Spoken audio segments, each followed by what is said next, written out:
Hello, everyone, and welcome to the 107 podcast with myself, Jacob, and my co-host Ash. Today, we will be discussing the Andretti news because it's news that Ash doesn't really care about. That's essentially why we're discussing it, and I care deeply. I think this is where we go outrageous. So Ash is, I think, based on polls and bits and pieces, I think Ash is in the minority, probably less than 15% of fans who don't really care. Whereas I am in the majority and obviously on the correct side of this. But can I tell you why I don't care? Okay, go on. Because I knew they were never going to come in. Oh, okay. Hot take. Fine. I just knew they were not going to come in. Yeah, I knew as soon as it was like FOM kicking their feet or like digging their heels in, I knew the likelihood of it happening wasn't going to happen.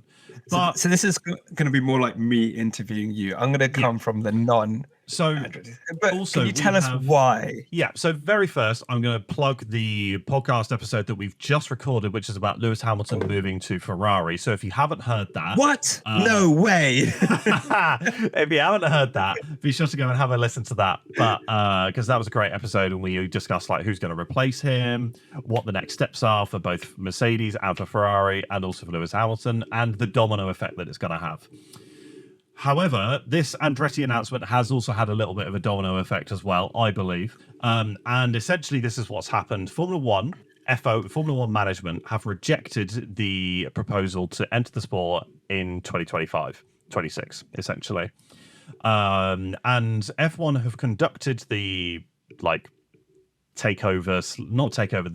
bid, and they reviewed it and decided that an 11th team would not on its own add value, which I think is completely wrong.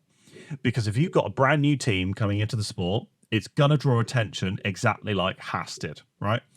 F1 also does not believe the applicant would be a competitive participant.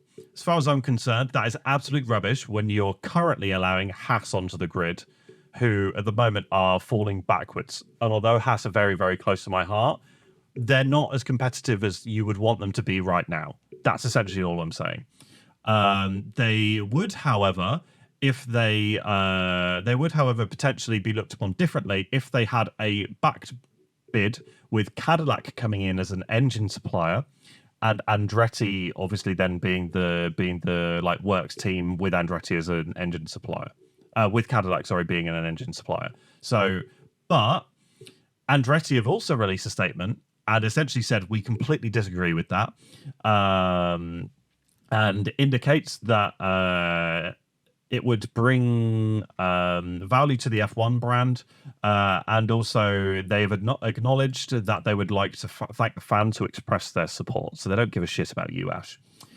But I think there were a couple of arguments as to why they shouldn't have been on the grid, which I kind of agree with, but also I think they're soft arguments.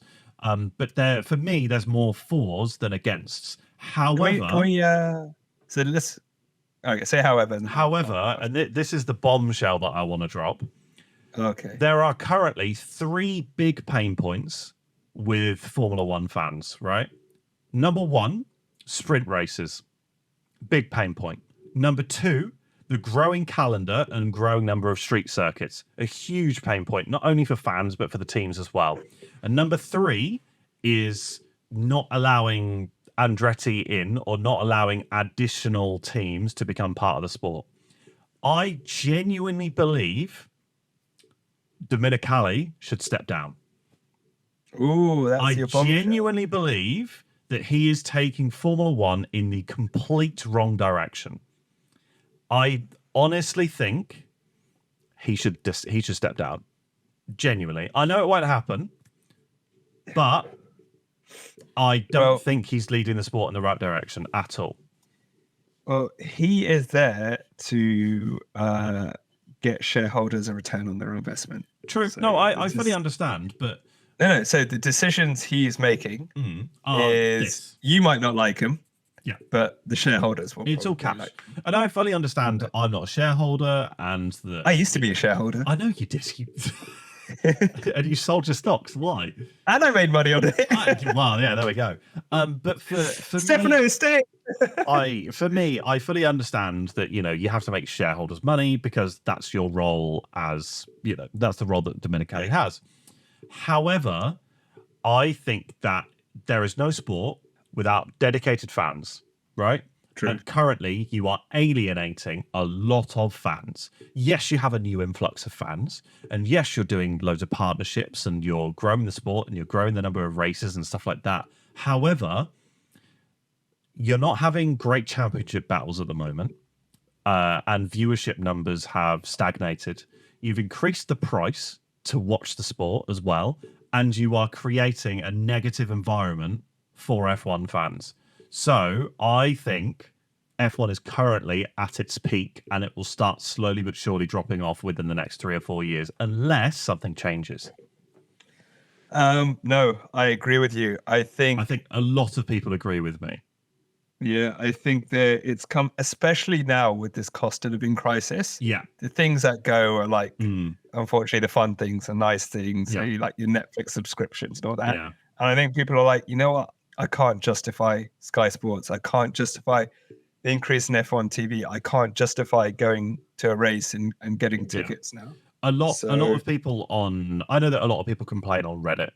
But a lot of people on Reddit have complained about F1 TV and the prices that are currently up for obviously the different regions that F1 TV is available in. For me personally, I got like an intro price which was the equivalent of 90 euros here in Denmark, and it will now be 140 euros for the entire year. So it has gone up from my initial price, 50 euros. What value is being added this season to justify 50 euros extra? One more race. And I would argue that I still paid 90 euros last year and one of the races didn't happen. So I'm going to be completely honest and say that essentially you're telling me that I have to pay even more for the exact same product. That makes zero sense. You have offered nothing extra. You haven't delivered. F1 TV, by the way, is not in 4K. So you're not even offering it in 4K. If it had gone up that price and 4K was introduced, I genuinely wouldn't have a problem with it. Or at the very least, if they offered a 4K version that was that more expensive. But the price of that's gone up. Can you quickly Google and see if there's a price change in Sky Sports F1 this year? I will do. I don't know if you're hitting your mic or something is going across, but there's always a little bit of noise as you're talking and moving. It might be. Yeah, that's exactly it. How bad is it? That's not bad, but it's noticeable. Well, I mean to the point where it was noticeable. Okay. I'll move slightly for that, but yeah. So just 3, 2. So yeah. So if you could check the price of Sky Sports in the UK for this year, I would also be very interested to know if the pricing for the US has gone up as well. That would be interesting to know. But while you Google that, honestly, it's pushing people who can only just about afford it. It's a nice to have sort of thing out of the sport. And I think especially younger fans, kids who maybe parents aren't particularly interested. If you're asking them to pay for Sky Sports F1 or you're asking them to pay for F1 TV, like, Mum, I want this for Christmas, and it's suddenly gone up 50 euros. You're like, oh, hold on a minute, Timmy. I don't think we're going to be able to have turkey for Christmas this year because I'm about to spend an extra 50 quid on your bloody F1 TV subscription. So I'm just asking the question, like, I think they are literally grabbing as much money as humanly possible. But the problem is that if you alienate, for example, let's say the number of F1 TV subscribers drops by 10%, right? You're dropping the number of eyes on each one of these races. You're dropping the number of fans who are going to be more in love with the sport and buy more merchandise. So you're actually also potentially impacting the teams. Although, yes, the TV money may be bigger and that may be worth more than the fans, but not in the long run. Short term, sure. Long run, no.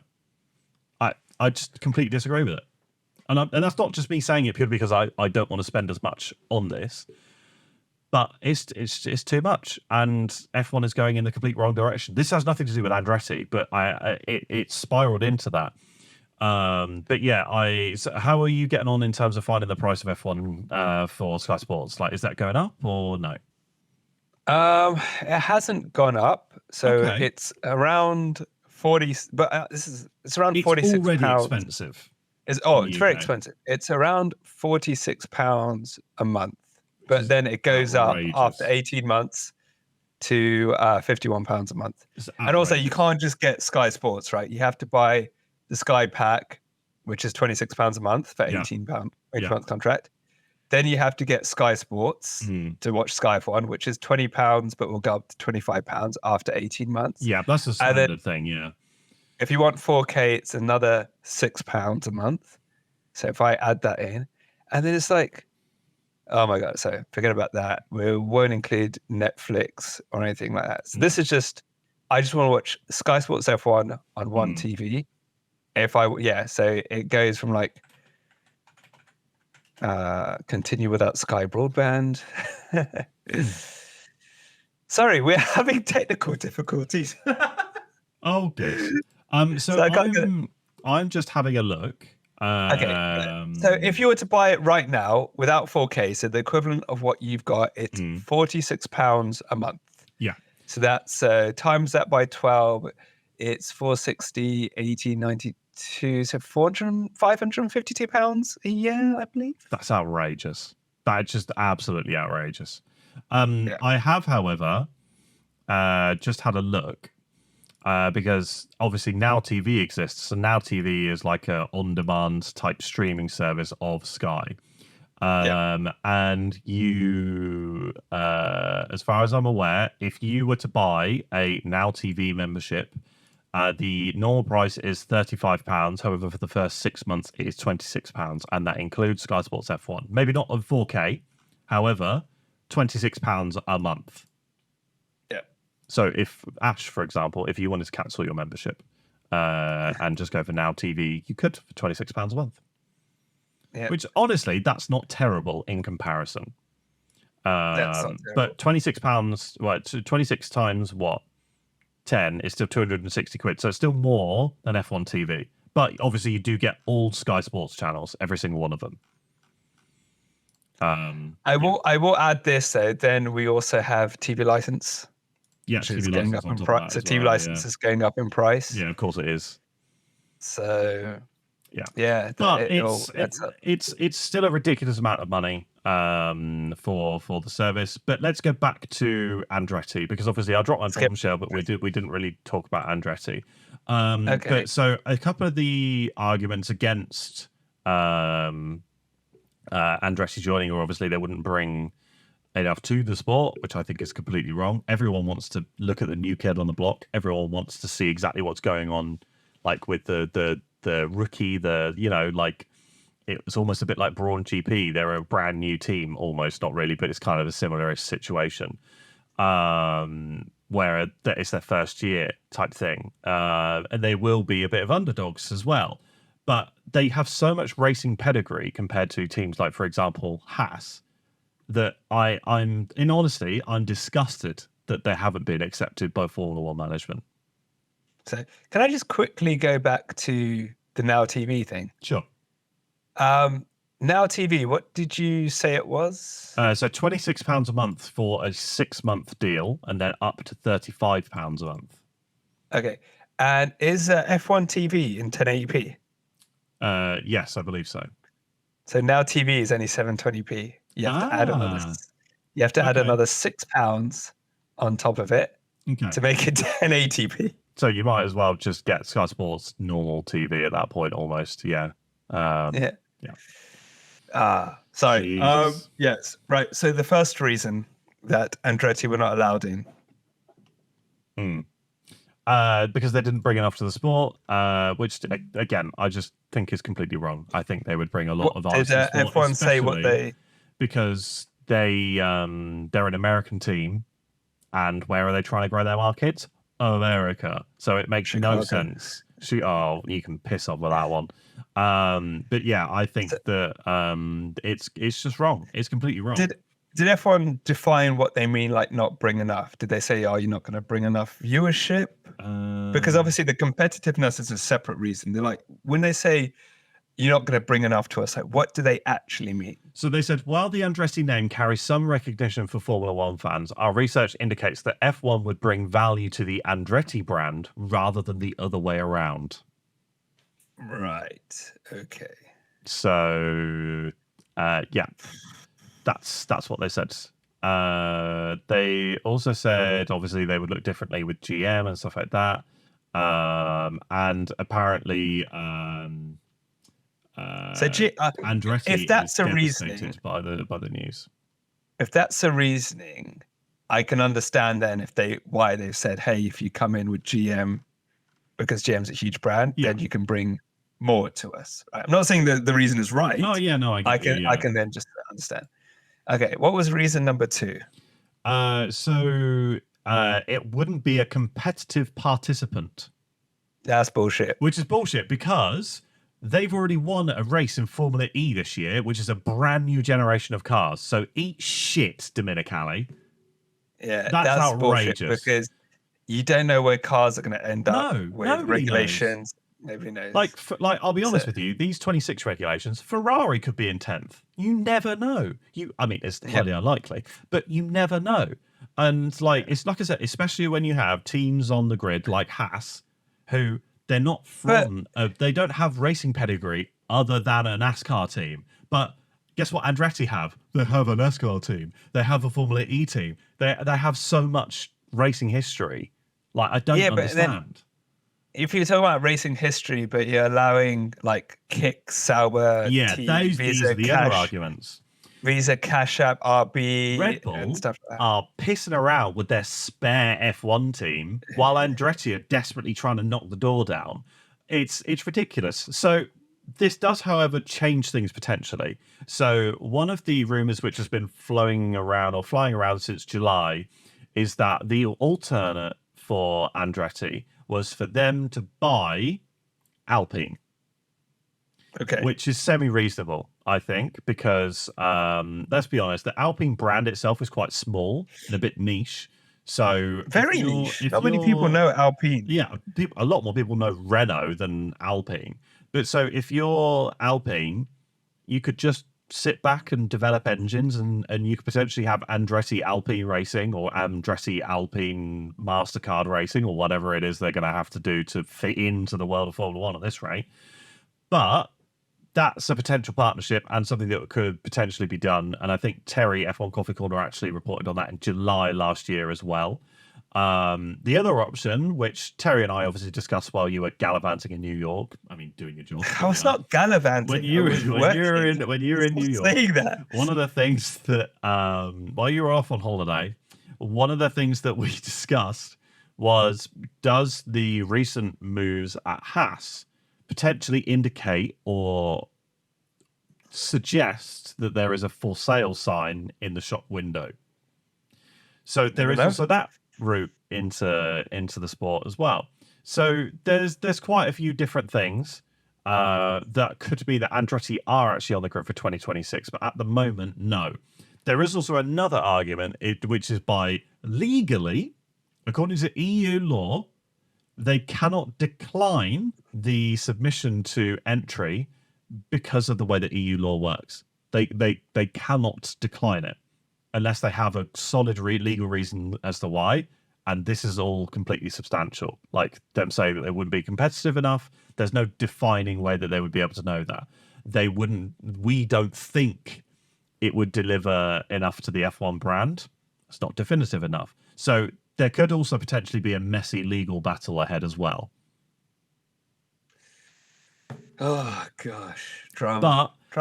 I think another argument as well is like some of the tracks aren't made to have 11 teams there and stuff like that. So there's potential. I mean, technically, the Monaco track is not designed for those big cars. Exactly, yes. So on a technicality, get rid of Monaco, according to your own words. And if you're saying that these tracks are not designed for extra cars, why are you going for street races? Can I point something out as well? Exactly, street races for one. And number two, Budapest, Hungary, the Hungaroring, they are currently completely redeveloping their paddock, and they only broke ground, I think, I want to say like October last year. I may be getting that slightly wrong. But with a race there in 6 months, it looks like a proper building site. Also, can I point out Saudi Arabia was built in like a year as well. So I think if for example, all of a sudden, 5 weeks before the season kicks off, you're telling me that a couple of tracks won't be able to put up some tents, and do a proper old school. They won't be able to have a garage, which, I know pit lane might not be long enough, but surely they can work something out. Like, there has to be something that they can do. Didn't they put Apex? Didn't they put Apex GP in at Silverstone? True. So there's a place at Silverstone. Yeah. But what I'm saying is that also, if you as a sport aren't able to confirm locations that wouldn't be able to have the extra spot, I'd argue that's on you as an event organizer rather than an 11th team. Also, you're being paid a stupid amount of money. Except I think it was, where is it? It's written here. I'm reading a BBC article. Where is it? Blah, blah, blah, blah, blah. So current rules dictate that new entrants must pay an anti-dilution fee of $200 million to compensate existing teams. So they'd also be giving FOM money, which obviously is then distributed to FOM and the rest of the teams. But however, FOM felt that this was an insufficient amount of money given the value of teams, which are currently in the region of $1 billion. Yeah. Fucking mental, isn't it? It's mental. So again, the FIA has also released a statement, has essentially said, we stand with Andretti. We want to help Andretti. We have no problem with it, which also makes Formula One look like the bad guy as well, which is a very rare W for the FIA. I will say that. The FIA have made some awful decisions in recent times. However, this one, they seem to be the good guys, which makes a change. What was the third reason then? Third reason. So it wouldn't bring much to the Formula One brand. So it wouldn't bring enough. Weren't competitive, and obviously the money. They felt as though the money wasn't good enough. But obviously they're saying that they would look differently on the bid if they were to come with Cadillac as an engine supplier in 2028. 2028? Yeah. Not 2026? Nope, 2028. They said... a long time away. So Cadillac has plans to build engines for the 2028 season. So Cadillac will come in as an engine supplier at that point. However, I'll be honest with you, Ford are now working with Red Bull. So you could also argue that Ford is a big American brand. I'd argue Ford is bigger than Cadillac.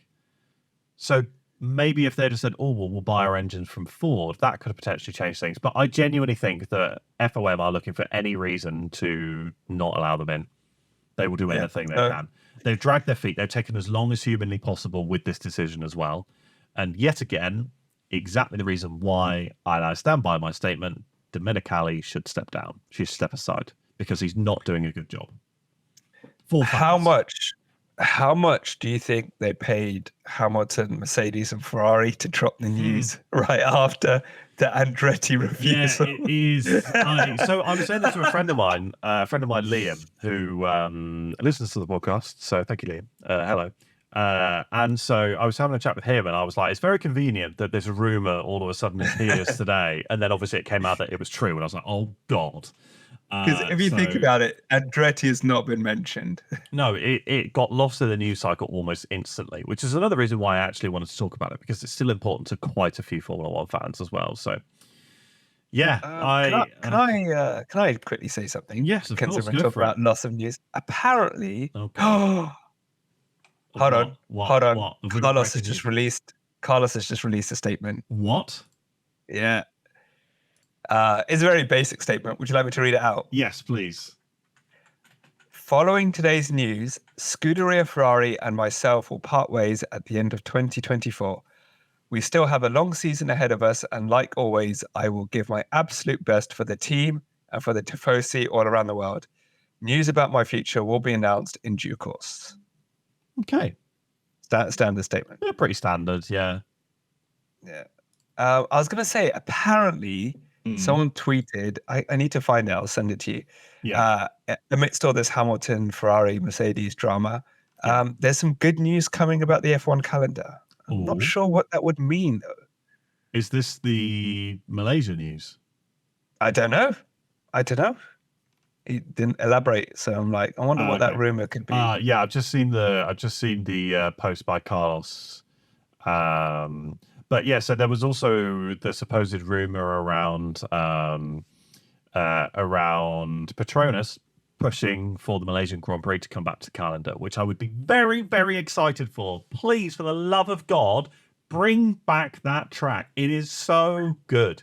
I don't want to go to Chicago. You can jog on with that. I want proper Formula One tracks with proper Formula One cars. I don't want to go honestly, Miami. Bleh. Like, I would much rather go to Hockenheimring, Baku.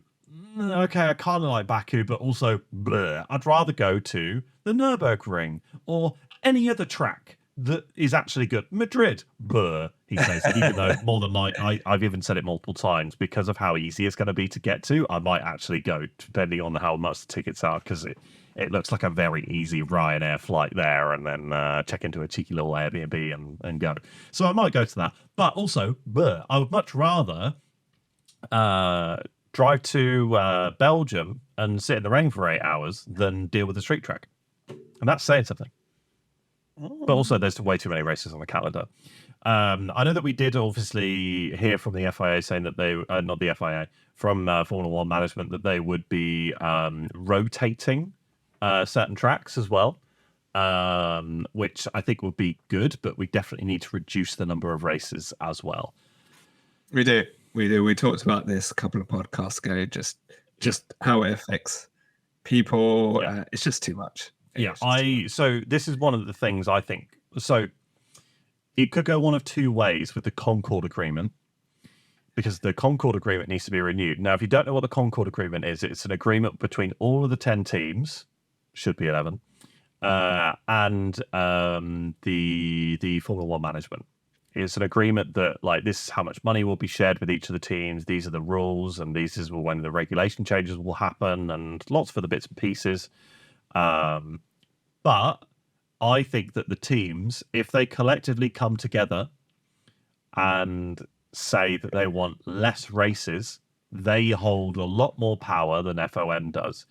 But I don't know if they will, because obviously more races means more money for the team, etc., especially in the cost cap era. So, yeah, I don't know. But it's obviously massively impacting the staff and obviously F1 fans as well. So, yeah, it's going to be interesting. I think the next couple of years, like I said, just with all of the new street tracks, the fans being disapproving, the next few years will be very interesting for Formula One.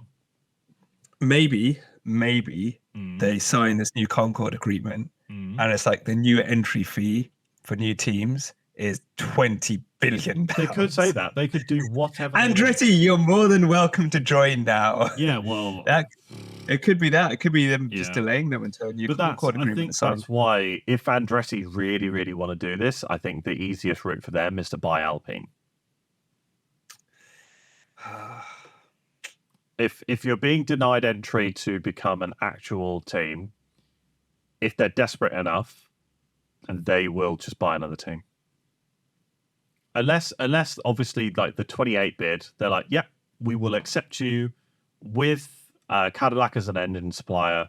Like, it's almost 100% certain that they will, then they might back down. But I think they are properly going to legally fight for this and stuff. So, yeah. Well, it wasn't to Lewis versus Max, but it is Andretti versus F1. Yeah, well, FOM aren't exactly making many friends at the moment, are they? Let's be honest. They're not. They're not. Yeah. But stay tuned. We'll keep you updated with it. Yeah, we'll obviously. This is potentially one of the best cross North Sea Formula One based podcasts ever. So we will, of course, do our absolute best to keep you all updated and let you know exactly what's going on. But yeah, I am incredibly disappointed, and I really hope that something comes of it and Andretti are accepted onto the grid sooner rather than later. Is your disappointment immeasurable and your day ruined? Only not ruined because of the Hamilton news, because that is spicy tea. That was some great news. I'll be honest with you. I am 100% going to be buying some Hamilton Ferrari stuff. It's just going to happen. It's going to happen. It has to. It is. Imagine the team battle between Hamilton and Leclerc is going to be very interesting as well. It is. But you know what? I think Hamilton could be a good mentor for Charles. Oh, absolutely, yeah. You could also potentially see Lewis move into maybe a bigger role, where he's stabbed him in the back a teeny tiny bit, where obviously Lewis could learn the ropes to potentially become team principal, that sort of stuff. That could be something that potentially is a thing, and he can eventually end up at Mercedes, or as an advisor like Niki Lauda was for Mercedes as well. Ooh, do you think Ferrari promised him an ambassador role? Oh, probably. Give you 25 million for the rest of your life to be a Ferrari ambassador. Oh, probably. Like, yeah. Where do I sign? I mean, you're gonna have to throw a lot of money at Lewis Hamilton to get him on board. Well, no, because he wanted that at Mercedes, didn't he? He wanted that ambassador role. He wanted the ambassador role, so that could have been a bargaining chip that they used. But we will have to wait and see. Should we call it there? We'll have to wait and see. Yeah, let's call it there. It's been a fun day. Yes, has been a fun day. And we haven't even got to, obviously, if you're listening to this right now, please do go and check out the other episode where we talk about the Hamilton contract situation, because that will already be live by the time you're listening to this. And of course, be sure to like and follow the podcast on your preferred podcast platform. Or on YouTube, if you want to see our ugly mugs, you can go onto YouTube and see. I wouldn't have said ugly mugs if Ash had his brilliant hair on display. It's so good. I've got man I jumbled my words. I mean, you keep saying this. If you don't know, Jacob was 6'4". Yeah, 6'4". Yeah, guy's fucking 6'4". All right, so don't pick up with this ugly mugs bullshit. Right? I am God's gift to women. Trust me, I am. I'm absolutely not. He's 6'4". He's got dogs. If he wasn't I've got take a patchy it, beard, so it's not. if he wasn't take great, it, so. he would just be like, "Ladies, what are you waiting for?" Absolutely not the case. I'm horrible with women. Right, so let's let's jump back into the. Out of the two of us, who's in a relationship right now? True, but you love that bachelor lifestyle, don't you? Very Lewis Hamilton-esque. Can I? Very, very Charles Leclerc. You love relationships, as Daniel Ricciardo would say this. But yeah, we will leave it there. But we've got bingo coming out. If you love bingo, and who doesn't? I love a good game of bingo, even though I'm not 85. We have some F1 bingo happening with Yam Yam F1 and also F1 Coffee Corner. So that will be coming out over the weekend. I've got a lot of podcasts to pump out. This weekend. I genuinely think there will probably be one each day for the rest of this week, and today's Thursday. Honestly. Brilliant. Do you know what? That's how you know the 2024 season is starting, because the podcasts are ramping up. But the thing is, right, is that obviously we've had this Hamilton news, we've had a statement from Mercedes, we've had everything from Ferrari, and as we're recording, the story is updating. So we might be back again in the next few days. You never know. We've got car launches. We've got the Haas reveal tomorrow. We've got Lego set launches.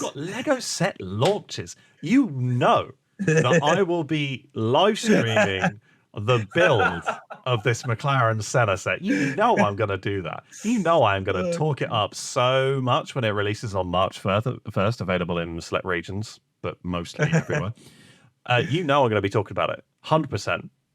You know I'm going to have it day one, and I'm going to be building it and telling everyone about it. And yeah, I'm so excited for that set. Yeah, keep your eyes on Lego, because you're going to need to know when that set comes out. March 1st, if you didn't already know, but keep an eye on the store, because I reckon, obviously, you can pre-order it right now. And if you don't know, Ash, I have sent one to Terry as a thank you for appearing on the podcasts and stuff like that. That's good. Yeah. He deserves it. And he's a huge Lego fan. He loves Lego. If you don't know Terry that well, he has a shed filled with Lego that he says is overfilled with Lego now. So he's a massive fan. He loves Formula One. It's not for coming on the podcast. It's in no way payment. It's a thank you. It's a gift for a friend. So yeah, and I would classify Terry as a friend.